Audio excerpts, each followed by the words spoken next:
Vamos falar sobre dicas no ensino. A nossa convidada é Ana Paula Porta. Essa prática baseada em evidência é uma das mais utilizadas dentro da intervenção em aba.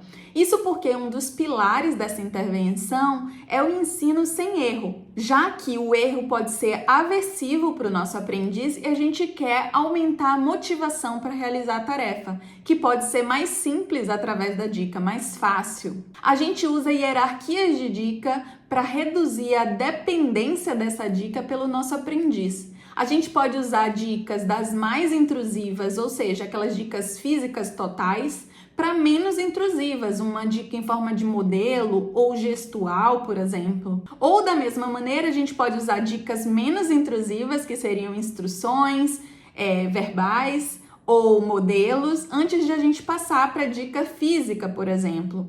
Isso quando o nosso aprendiz tem mais habilidades e a gente quer sempre testar qual a dica menos intrusiva, aquela que causa menos dependência, a gente pode utilizar. Ana Paula vai falar um pouquinho da experiência dela com essa prática. Os pais procuram terapeuta ou o supervisor ABA, né? Questionando que o meu filho não está aprendendo.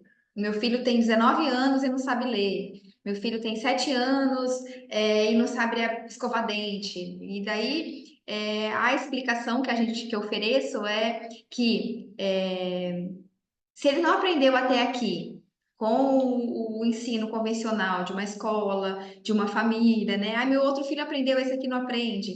Então, é porque a gente tem que ensinar de uma outra forma, porque desse jeito não está dando certo.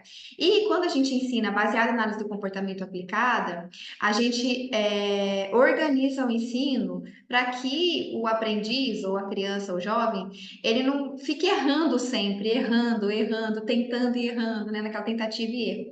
A gente organiza para que ele tenha sucesso. Mas, para que ele tenha sucesso, ele precisa de uma ajuda. Então, a gente organiza o ensino oferecendo ajudas para que ele tenha um resultado satisfatório, que ele tenha sucesso naquela habilidade que ele está desenvolvendo. Por exemplo, uma criança que não consegue abrir a mochila. Então, eu posso oferecer uma ajuda física para ele abrir, para fazer o movimento de abrir a mochila, né? Eu faço o pedido para ele, vamos abrir a mochila, vamos pegar seu caderno e vou junto dele, junto da mão dele, para abrir a mochila. E com isso ele consegue ter o sucesso na habilidade de abrir a mochila. Só que não é só isso, né? É uma das estratégias que a gente estuda e precisa de estudo profundo, não é só superficial assim, mas a gente tem que organizar essa ajuda. Qual tipo de ajuda eu ofereço? É física, é ajuda vocal, é uma modelação, uma ajuda gestual? E esse tipo de ajuda, ele é decidido a partir da habilidade a ser ensinada, e do aprendiz que precisa aprender aquela habilidade, do jovem ou do adulto, né? Isso quem decide é um profissional que estudou, que está mais capacitado para tomar essa decisão. Além do tipo de ajuda, também tem que ser estudado como a gente tira a ajuda, porque pode acontecer do aprendiz ficar dependente dessa ajuda. Então, sempre você fala, bom dia, Felipe, e ele fica olhando e fala, bom dia, Felipe, e fica esperando você dar um modelo. Bom dia, Ana Paula, tudo bem? Para ele repetir o seu modelo.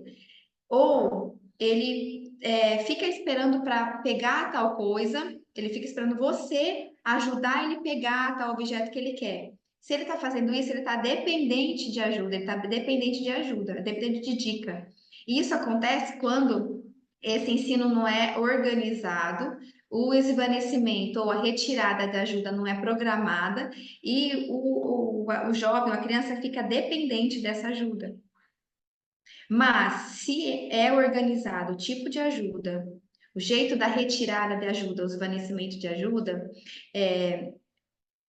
o aprendiz tem sucesso nessa habilidade, ele consegue fazer de forma independente, que é o nosso objetivo. Se a criança, se o jovem não consegue abrir a mochila, não consegue responder oi, tudo bem, a gente quer que ele responda de maneira independente, sem precisar, sem ficar dependente de alguém para realizar aquela tarefa, mas que ele realize de forma independente, sozinho. Né? Esse é o nosso foco. Para isso, então, a gente oferece essa ajuda de uma forma estruturada, faz esse ensino de forma estruturada.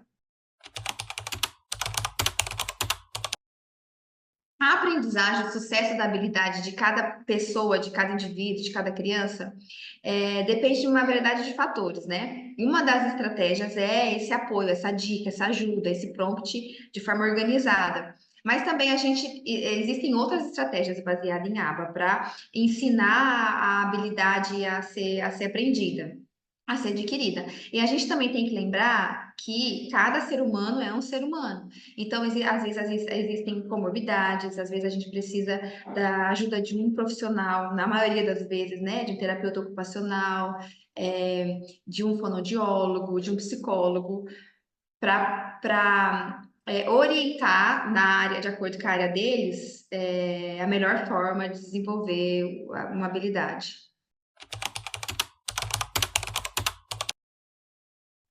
A gente pode usar a dica física.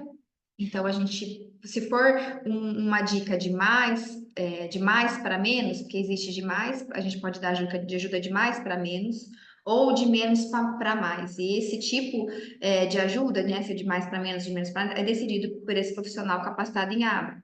Se a gente vai oferecer uma dica física de mais para menos, a gente pode começar a oferecer a dica física de mão em mão, mão para mão. A gente ajuda, no caso de abrir uma bolsa, então a gente ajuda a criança a abrir com a mãozinha dela, quase que fazendo movimento por ela de abrir a bolsa. Para a gente retirar essa dica, a gente dá mais um apoio na mão ao invés de segurar na mão dela. Depois, um apoio no cotovelo. Depois, um toque mais para cima do braço, até retirar essa dica. A gente pode dar também, existe a dica verbal, que é a fala. Se a gente está ensinando algum comportamento vocal, a gente está ensinando a criança a responder: oi, tudo bem? Né? E tudo bem, e você? Então, a gente pode dar um modelo vocal inteiro, se for de mais para menos. Felipe, oi, tudo bem? E ele responde. E antes dele responder, a gente fala: oi, tudo bem, e você? E ele repete: oi, tudo bem, e você? Para a gente retirar, a gente, ao invés de falar a resposta inteira como modelo, a gente fala parte da resposta para ele continuar e diminui as partes que a gente fala para ele repetir, para ele continuar a resposta inteira.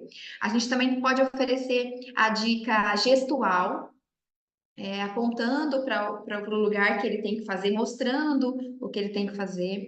E a gente pode usar a dica, a modelação. No caso da escovação de dente, uma pessoa pode escovar o dente do lado da criança, ou se a gente quer orientar os pais para o que fazer quando a criança entrar num comportamento inadequado, a gente pode fazer um vídeo mostrando como faz para o pai fazer igual em casa. A gente também tem a dica visual.